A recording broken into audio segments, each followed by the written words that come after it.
Welcome to the screencast on vector portrait in Illustrator. Now, I know we've been working in Photoshop, and that's one way to do it with a bitmap, so you see all the pixels.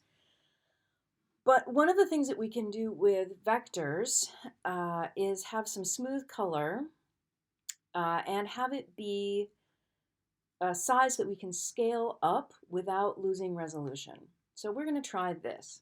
Now, we're going to switch to Illustrator because Illustrator really does do vectors better. In order to put your photograph that you're going to work from into Illustrator, you need to go to File, Place. Now, the file that I have open is just a new file, and I actually opened it at letter size. Because vectors will scale to any size without losing resolution, you can work a little bit smaller. It'll keep the file size a little bit smaller and maybe make it easier to work. So anyway, I'm going to File, Place, my school picture from last year, because oh joy, I have it. There we go.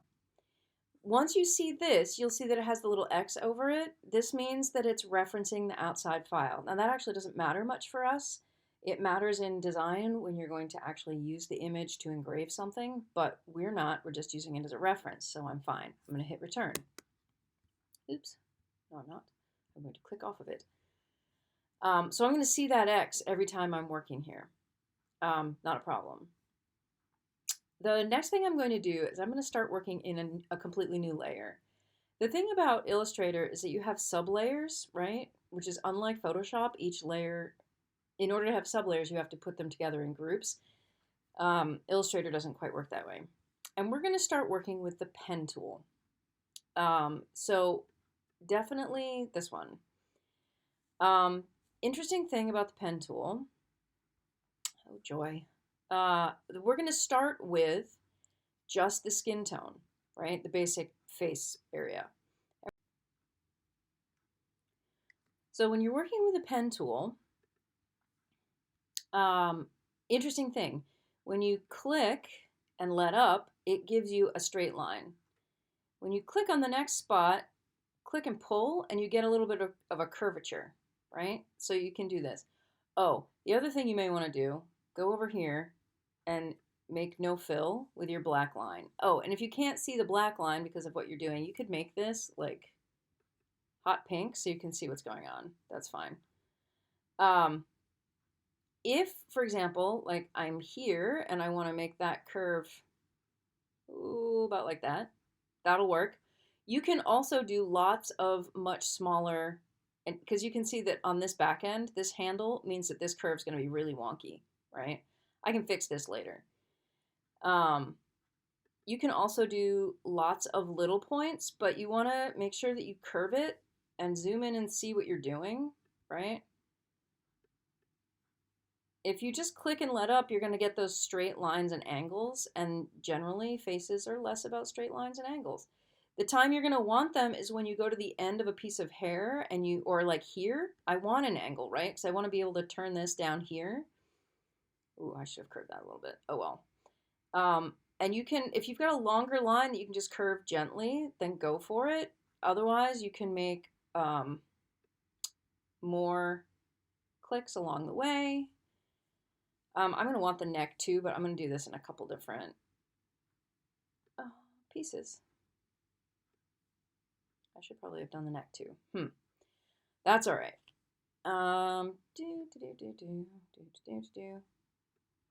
Once we, oh, curving the wrong way, lovely.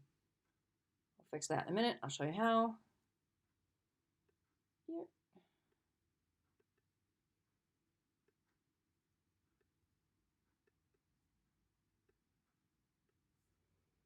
Up and around. Ears are weird, just in general. And you can really see, like, where am I going? Where are my color tone changes? Because this is not a really high resolution picture. So zoomed in, I'm going to see where all those transitions are. And curve. Curve there maybe a little bit. Curve here. Bloop. Bloop. You may actually want to go up under the hairline because it might be easier to, yeah. See, I should probably go up under this and then put the hair over it, right? Okay, so now I have to make adjustments because I've got a bunch of wonky things here. Adjusting your pen tool, you need this direct selection tool, right? The white one. Okay, so lesson learned. Illustrator quit unexpectedly, even though I don't think I have all that much open this morning. Nope. So make sure you're saving with a name. That would be a good thing. So back to this editing of our vector line, right? Let's say we wanted to edit the obvious thing that's going wonky over here. Make sure you are on your direct selection tool, this one, okay? In order to change these, I can click on a node, right? An anchor point. And then I have handles, and these handles are what will move a curve. Now, here's the thing. You move one, you move the other one. So this one off of this anchor point is way out here, and I can actually move that a little bit too, but I have to be able to see what I'm doing. So you may have to move a couple of these things. Let's try that. So it's a matter of, what am I doing? I am moving both the length of the length of the handle. The longer it is, the more abrupt the curve, right? The shorter it is, the flatter the curve.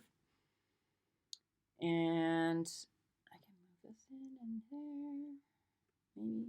Maybe I need to, what I need to do is put a point here and drag it out here, right? So I can do that, not a problem. To add an anchor point up under your pen tool, add anchor point, or you can just hit the plus key, bonus round, right? So I'm going to add one, here. Okay. Then I have to move it. So before I do anything with that, I have to go back to the direct selection tool and then, there's my handle, there's my point, grab it and bring it out here. And then if I want less of an arc to it, I can do some things like that. And then fix that one, maybe. There we go. Fussy, but there we go. And this one, I actually want to move that. I'm just going to put this up here because I don't know what happened over on this little bit. But you can move the anchor points. You can change the curve. You can change the severity of the curve. You have all kinds of options with this, right?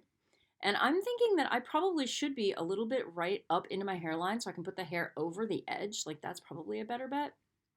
So I'm just going to move that up there a little bit. And then anything else, I can be as fussy as I want to be, which in my case is usually pretty fussy, but honestly, it depends on what your tolerances are. And you can see if I've moved, oh, you know what I should have done? Over here, back out for a second. Ha, I moved the picture underneath. No wonder it was a little wonky. Let me move it back.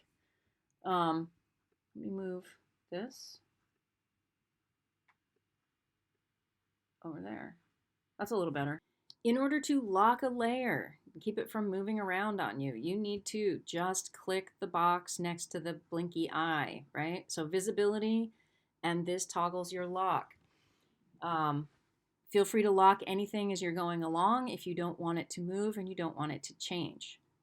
The other thing you can do with the direct selection tool is if you decide you need to move a whole bunch, you can click and select a whole bunch and then move them up like together, depending on what you need to do. So if you need to move one or two or a couple of them, and the path in between, you can do that.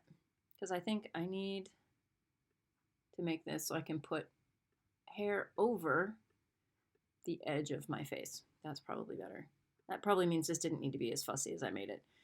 And then I more or less, I want the same skin tone in a bunch of places, right? You see, I don't need the add anchor point anymore. I need the pen tool again. And then I'm going to go here, and I'm going to go right along this. Doop, doop, doop, doop. There we go. And this is going to go under the face anyway, so I'm just going to bring it across here. It'll be fine. This will make sense in a minute. That's not so bad. And I can probably do my shoulder as well. Put a few curves in there. Everything else is looking a little, I'll have a little bit of my arm down here.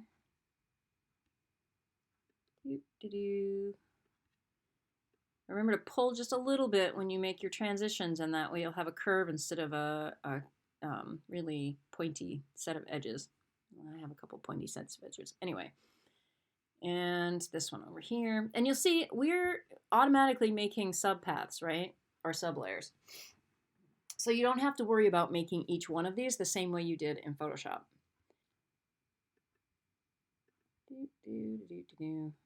All right. Oops. Oh well. Arm, shirt, whatever. And down and across. And up and close enough. Okay, so back to the basics. I get too caught up in making here. We're going to make this layer all the skin tone, right? So base skin tone. I, at some point, am going to want this not to be outlined, right? So for now, I'm going to leave it with the hot pink, but let's see what happens when I add a fill to these. And I want to do it to all of them. Let's see, can I do cancel? Do all of those. I want to add a fill, which I can do here, or I can do over here in the properties for appearance. Now, setting the color, I want a skin tone color for me, like, and here's my skin tone, like some sort of basic something. And I want it to be not the highlights and not the shadows, right? So if we're going to do that, let's grab a color. How do we feel? I don't know how I feel about that one. How about something a little, well, I'd have a tan. That's not so bad. That's better. Not too yellow.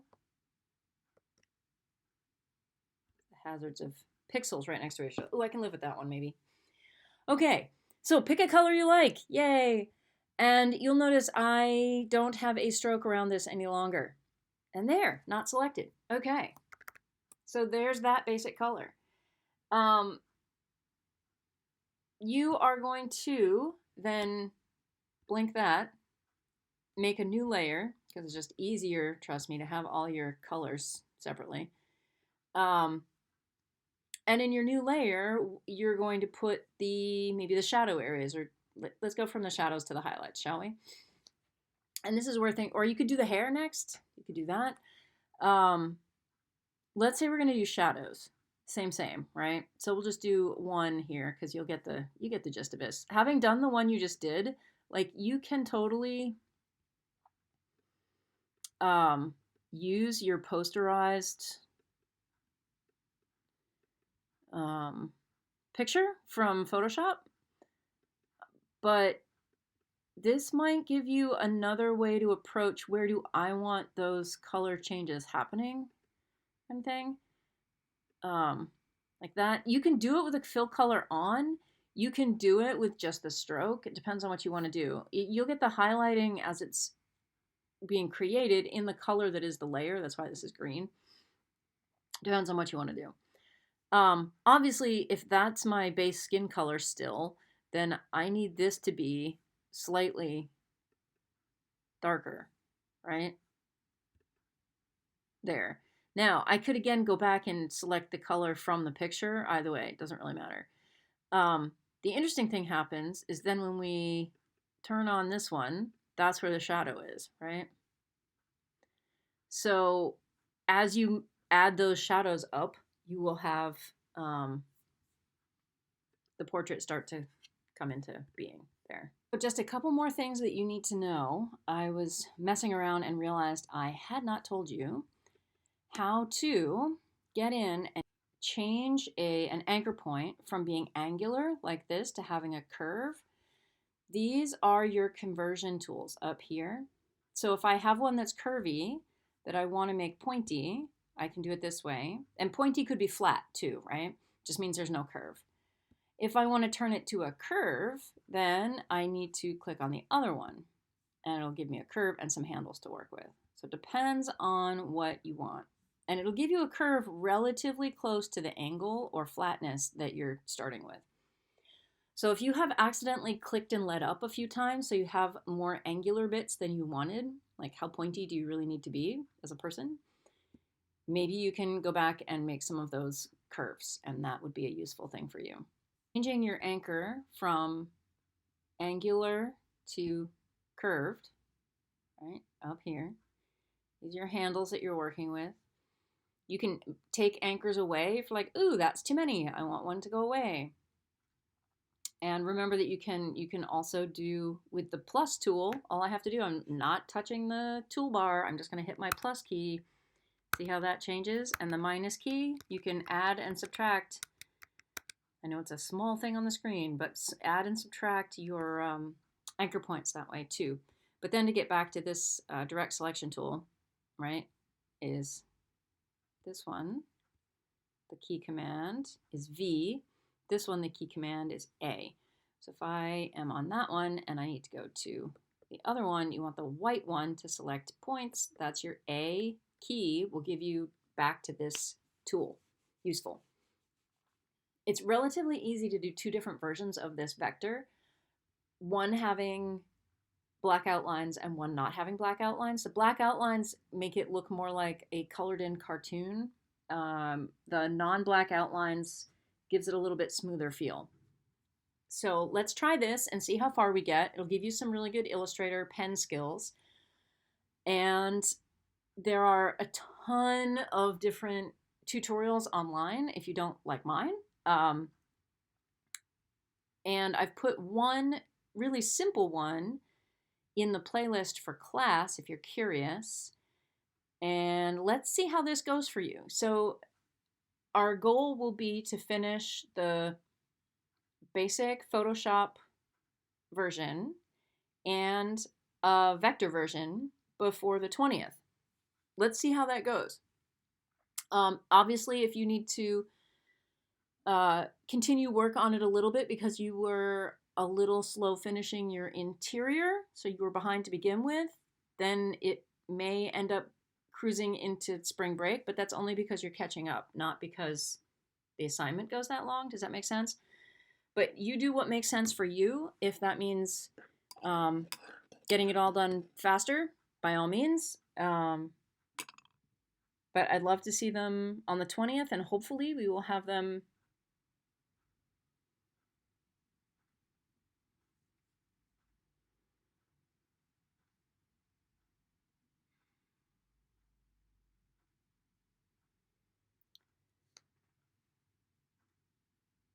So while our goal is to get both the Photoshop and the vector portraits done by the 20th, as usual, we can see how long this takes everybody. I would love to be able to come back on the 30th and print them out and take a look at them. But if you aren't done for some reason and it's just taking a lot longer than either I anticipate, or if you're starting way behind because you just finished your interior, then maybe see what you can do to catch up in the time in between. But obviously I don't want it to be a super stressor for you. So do what you can. And remember to update every 2 days with screenshots of progress. So somewhere in that 75 to 90-minute range of work is what I'm expecting every 2 days. So good luck, and let me know if you have questions, and I look forward to our next one-on-one conference.